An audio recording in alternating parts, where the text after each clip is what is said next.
भोपाल से प्रस्तुत हैं प्रादेशिक समाचार। नमस्कार, समाचारों के साथ मैं जितेंद्र रघुवंशी।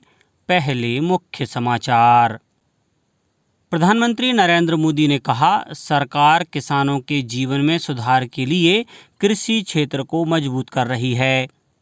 शिक्षा ग्रहण करना प्रत्येक विद्यार्थी का अधिकार, कहा मुख्यमंत्री डॉक्टर मोहन यादव ने। प्रदेश में राजस्व महाअभियान 2.0 में अब तक 9,61,245 प्रकरणों का निराकरण और आगामी 24 घंटों के दौरान राज्य में कहीं कहीं भारी बारिश का अलर्ट। अब समाचार विस्तार से। प्रधानमंत्री नरेंद्र मोदी ने कहा है कि भारत अतिरिक्त खाद्यान्न उत्पन्न करने वाला देश है और वह वैश्विक खाद्य सुरक्षा और वैश्विक पोषण सुरक्षा कार्यों में लगा हुआ है। उन्होंने कहा कि सरकार सुधारों के साथ कृषि क्षेत्र को मजबूत कर रही है और इनका उद्देश्य किसानों के जीवन में सुधार लाना है। नई दिल्ली में 32वें अंतर्राष्ट्रीय कृषि अर्थशास्त्री सम्मेलन को संबोधित करते हुए श्री मोदी ने कहा कि कृषि सरकार की आर्थिक नीति का केंद्र है। उन्होंने कहा कि भारत मोटे अनाज, दूध, दाल और मसालों का सबसे बड़ा उत्पादक देश है। प्रधानमंत्री ने कहा कि भारत रसायन मुक्त प्राकृतिक खेती को बढ़ावा दे रहा है। केंद्रीय दूरसंचार मंत्री ज्योतिरादित्य सिंधिया ने मुरैना में कहा कि सरकार ने ग्वालियर से आगरा 6 लेन हाईवे के निर्माण की स्वीकृति दी है। उन्होंने अंचल को मिली उपलब्धियों के लिए प्रधानमंत्री नरेंद्र मोदी और सड़क एवं परिवहन मंत्री नितिन गडकरी का आभार व्यक्त किया। श्री सिंधिया ने कहा कि इस हाईवे के निर्माण के दौरान 6 फ्लाईओवर, 8 ब्रिज भी निर्मित होंगे। इस मार्ग के निर्मित होने से दिल्ली ग्वालियर के आवागमन में लगने वाले समय में अत्यधिक कमी आ जाएगी। मुख्यमंत्री डॉक्टर मोहन यादव ने कहा है कि जीवन में शिक्षा का स्थान सर्वोपरि है। किसी भी पद और हैसियत से अधिक महत्व शिक्षा का है। डॉक्टर यादव भोपाल में राष्ट्रीय बाल अधिकार संरक्षण आयोग द्वारा आयोजित कार्यशाला में हिस्सा ले रहे थे। मुख्यमंत्री ने कहा कि राज्य सरकार राष्ट्रीय बाल अधिकार संरक्षण आयोग के प्रयासों में पूर्ण सहयोग करेगी। यह प्रयास होगा कि कोई बच्चा स्कूल जाना बंद ना करे, किन्हीं परिस्थितियों में ड्रॉप आउट के लिए विवश का शिकार न बने। शिक्षा ग्रहण करना प्रत्येक विद्यार्थी का अधिकार है। राष्ट्रीय बाल अधिकार संरक्षण आयोग के अध्यक्ष प्रियंक कानूनगो ने कहा कि शिक्षा पूरी पीढ़ी को बदलने का कार्य करती है। विपरीत परिस्थितियों में रहने वाले बच्चों को मुख्यधारा में लाना महत्वपूर्ण है। अभिभावकों द्वारा रोजगार के लिए अन्य राज्यों में जाने पर बच्चों की शिक्षा में बाधा उत्पन्न होती थी। अब अन्य राज्यों में भी हिंदी में विद्यार्थियों को पाठ्य पुस्तकें उपलब्ध करवाई जाती हैं। आकाशवाणी संगीत समारोह नई दिल्ली में आकाशवाणी परिसर में शुरू हो गया है।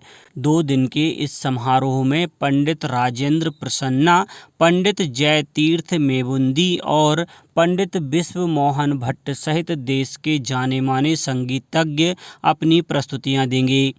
दिल्ली के अतिरिक्त आकाशवाणी समारोह का आयोजन अलग अलग दिवसों पर हैदराबाद, पटना, जम्मू, शिलोंग, इम्फाल, कटक, बेंगलुरु, भोपाल, चेन्नई और रांची सहित विभिन्न शहरों में किया जा रहा है। इन आयोजनों के जरिए आकाशवाणी देश की सांस्कृतिक विरासत के संरक्षण और विविध संस्कृति को सशक्त बनाने में महत्वपूर्ण भूमिका निभा रहा है। लंबित राजस्व प्रकरणों के निराकरण के लिए प्रदेश में चल रहे राजस्व महाअभियान 2.0 में अब तक 9,61,245 प्रकरणों का निराकरण किया जा चुका है। अभियान में 18 जुलाई से 1 अगस्त तक सिंगरौली और रायसेन जिलों में कुल लंबित नामांतरण प्रकरणों में से 99% से अधिक के प्रकरणों का निराकरण किया गया है। बंटवारा प्रकरणों में अलीराजपुर, दतिया, रायसेन और हरदा जिले ने कुल लंबित प्रकरणों में से 100% प्रकरणों का निराकरण किया है। अभिलेख दुरुस्ती के मामलों में हरदा, शाजापुर और श्योपुर में कुल लंबित प्रकरणों में से 100% का निराकरण किया गया है। राजस्व न्यायालयों में लंबित नामांतरण, बंटवारा, अभिलेख दुरुस्ती के लंबित 100% प्रकरणों का निराकरण के साथ ही आदेशों का राजस्व अभिलेख में अमल और डिजिटल क्रॉप सर्वेक्षण सहित कई कार्य शामिल हैं।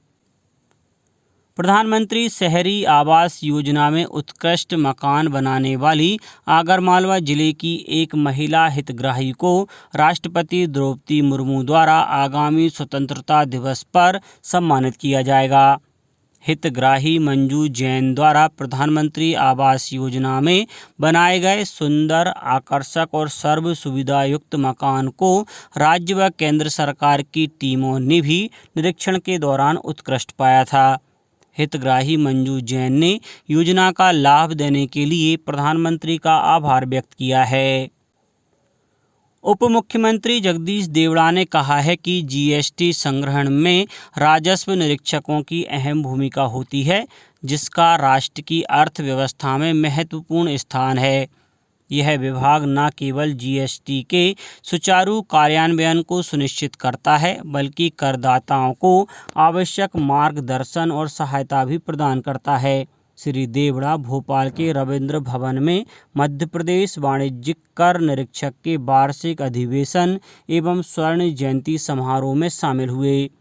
श्री देवड़ा ने वाणिज्यिक कर निरीक्षक से अपील की है कि राजस्व वृद्धि के लिए बकाया की रिकवरी में स्वयं प्रेरित रहकर कार्य करें, डीलर बेस बढ़ाएं, टैक्स इवेजन पर प्रभावी कार्रवाई करें।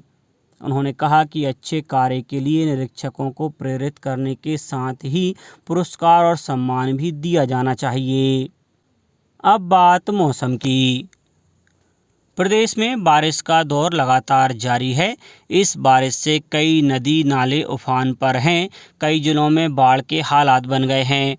विदिशा जिले से गुजरने वाला अशोकनगर स्टेट हाईवे सड़क मार्ग के ग्राम कागपुर में वाह नदी पुल से 2 फीट ऊपर बहने के कारण आवागमन प्रतिबंधित किया गया है। उधर बेतवा नदी पर बने गंज वासोदा तहसील का पुल और बर्रीघाट पुल डूब जाने के फलस्वरूप आवागमन प्रतिबंधित किया गया है। उमरिया जिले के मंगठार स्थित संजय गांधी ताप विद्युत परियोजना की हाइड्रल इकाई के लिए जोहिला नदी पर बनाए गए डैम का गेट नंबर 1 अत्यधिक जलभराव होने के कारण खोल दिया गया। मौसम विभाग ने बताया कि मानसून ट्रफ मध्य प्रदेश के उत्तरी हिस्से से गुजर रहा है, वहीं एक अन्य ट्रफ पूर्व पश्चिम से होकर इन्हीं क्षेत्रों में एक्टिव है।